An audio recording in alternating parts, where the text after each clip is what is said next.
Welcome to the AI Research Roundup. I'm Alex. Today we are looking at a paper from the Hugging Face trending list, published on December 15th, 2025, about 2 days ago. This paper pulls together the fragmented world of agent memory, laying out a unified framework that explains different memory forms, what they are used for, and how they change over time, while clearly separating agent memory from things like retrieval augmented generation and simple context tricks. The paper is titled Memory in the Age of AI Agents.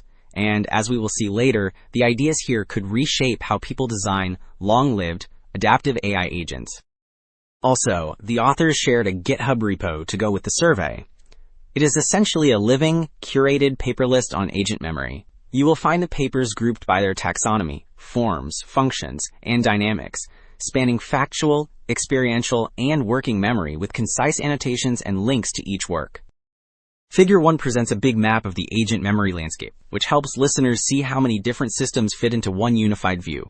The full diagram groups methods by memory form along the bottom band, from token level to parametric to latent memory. On the left, clusters of boxes highlight concrete systems for things like context condensation, knowledge graphs, and multimodal retrieval. Toward the center, a slanted region marks how these forms support factual, experiential, and working memory. On the right, the legends in small panels clarify which colors correspond to memory forms and which correspond to memory functions. Figure 2 compares how agent memory, large language model memory, retrieval augmented generation, and context engineering overlap and where they differ. The central Venn diagram shows that all 4 approaches can share tools like key-value reuse or graph retrieval, yet only agent memory aims to maintain a persistent, self-evolving cognitive state.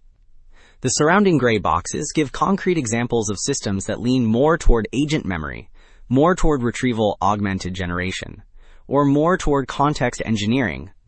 Together, this layout clarifies that memory in agents is broader than just architectural tricks or static retrieval pipelines. Table 1 translates that abstract taxonomy into concrete flat memory systems, showing how many ways agents already store simple token records. The table highlights, across all rows, which methods support multiple data types, which memory function they serve, what exactly they store, and which task families they target. For instance, several experiential systems keep trajectories or workflows, so they can reuse successful strategies in reasoning or coding. Others focus on factual user profiles and dialogue histories, which support recommendation, long conversation, question answering, or emotional companion roles.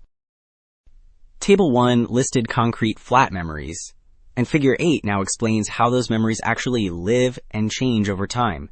The whole diagram shows a loop in which the agent backbone turns raw interaction into structured memories, stores them, and then pulls them back when needed. On the left, memory formulation compresses raw data into compact knowledge units, so the agent does not just log everything. At the bottom center, memory evolution describes how the system consolidates, updates, and forgets entries to keep the memory base coherent. On the right, memory retrieval decides when and where to fetch information, what to retrieve, and how to package it back into the agent's working context. So to wrap up, the big message is that memory should be treated as a first-class design choice for agents, with clear forms, functions, and dynamics, rather than vague long-term versus short-term labels. That shift opens the door to truly long-lived, adaptive, multi-agent systems.